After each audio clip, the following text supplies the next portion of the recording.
Jadi pertama saya mau cerita terkait dengan merger Pelindo, di mana merger Pelindo ini kan suatu rencana yang sudah panjang sekali, sudah puluhan tahun, sudah lebih dari 15 tahun, bahwa ada rencana penggabungan Pelindo mau jadi dua, mau jadi satu, tapi ternyata baru terjadi di 1 Oktober 2021.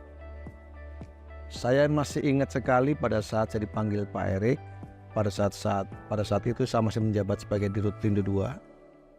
Di situ beliau mengatakan bahwa KPI pertama Pak Arief adalah merger Pelindo, di mana merger Pelindo diharapkan di akhir triwulan ketiga atau awal triwulan keempat. Waktu itu beliau manggil kalau nggak salah sekitar awal tahun 2021. Dan seperti kita semua ketahui bahwa akhirnya merger Pelindo di 1 Oktober 2021, artinya dari apa yang diharapkan oleh beliau itu tidak meleset bahkan satu hari. Apa yang saya sampaikan di sini, sebenarnya saya sebagai pelaku merger mengatakan bahwa 50% itu sudah dilakukan oleh Pak Erik dan timnya. Artinya apa? Komitmen beliau yang luar biasa. Pada saat beliau melakukan penugasan kepada saya, memberikan penugasan kepada saya, 1 Oktober merger Pelindo itu targetnya. Itu artinya beliau juga melakukan suatu melaksanakan yang tugas-tugas beliau bisa mendukung saya. Artinya apa? Bahwa selalu saya bilang sama orang-orang 50% sudah dikerjakan sama Pak Erik dan timnya. Tentunya ada yang levelnya saya, ada yang levelnya Wamen, ada yang levelnya Menteri. Dan yang levelnya Wamen sama Menteri sama Asdep, teman-teman semuanya itu melihat bahwa mereka tuh sangat-sangat support. Sehingga apa yang kami lakukan di lapangan itu jauh lebih mudah. Karena bahwa kebijakan sudah di set up, dan beliau-beliau semua itu sangat-sangat hands on. Jadi itulah mungkin bahwa kenapa merger begitu. Mungkin kalau publik melihat bahwa merger begitu lancar, begitu smooth. Kata salah satu Komisi 6 mengatakan pada saat raker, beliau menyampaikan bahwa lebih dari 60% merger itu gagal. Karena menyatukan dari beberapa perusahaan menjadi satu. Jangankan beberapa, dua pun juga tidak mudah juga. Ini 4 jadi 1, kenapa Pelindo lancar? Yaitu saya sampaikan itulah kunci utama sebelum.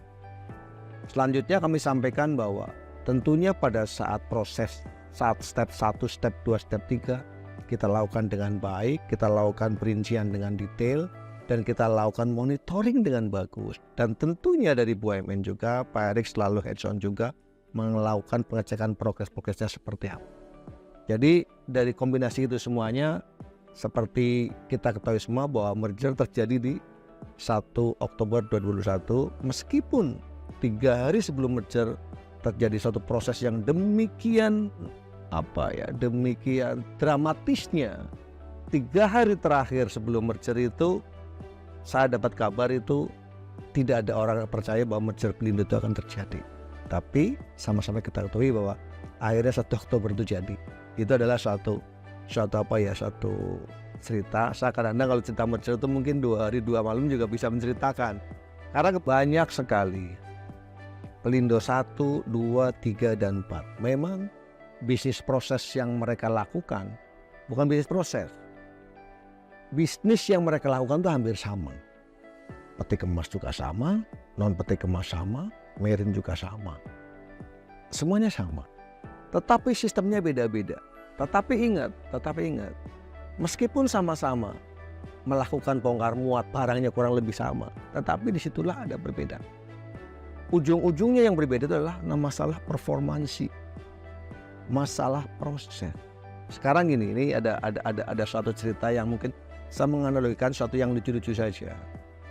Kalau ada 4 orang saya kumpulin, membuat roti bolu. Roti bolu itu rumusnya cuma telur, tepung, terus gula, di mixer, dikasih mentega, masukin oven setengah jam jadi. Kalau standarnya itu adalah hanya bolunya jadi, itu akan jadi. Jadi kalau standarnya itu hanya mengeluarkan kontainer, menaikkan kontainer, semua juga bisa. Tetapi satu hal yang perlu diingat, bahwa namanya bisnis maritime, khususnya kapal, itu sifatnya adalah scheduler. Kapan kapal datang, kapan kapal pergi, itu sudah terschedule dengan baik. Artinya apa? Performansinya itu harus standar, performasinya itu harus stabil. Sama seperti roti bolu tadi. Kalau dibuat satu, saya minta ukuran sama, rasanya sama, tingkat kematangan sama, mungkin bisa. Saking hati-hatinya. Tapi saya tingkatan lagi, aku minta 5. Mungkin masih bisa. Saya minta 1000. Tapi sehari rampung. Itu bisa terjadi apabila standar operating prosedurnya itu harus baku banget. Ketinggian meja seperti apa, ukuran sendok seperti apa, posisi mixernya seperti apa, itu pasti harus standar semuanya. Dan itu harus terjadi secara terus-menerus. Bukan kadang-kadang bagus, kadang-kadang jelek, nggak bisa seperti itu. Itulah yang terjadi di Pelindo 1, 2, 3, dan 4 waktu sebelum merger. Tugas pertama merger apa yang dilakukan? Adalah melakukan standarisasi. Sehingga apa? Performansinya itu adalah bisa stabil. Dan yang kita harapkan adalah tinggi, stabil dan tinggi. Itulah yang kita lakukan dari keempat subholding yang kami miliki. Ada peti kemas, non peti kemas, marine sama logistik.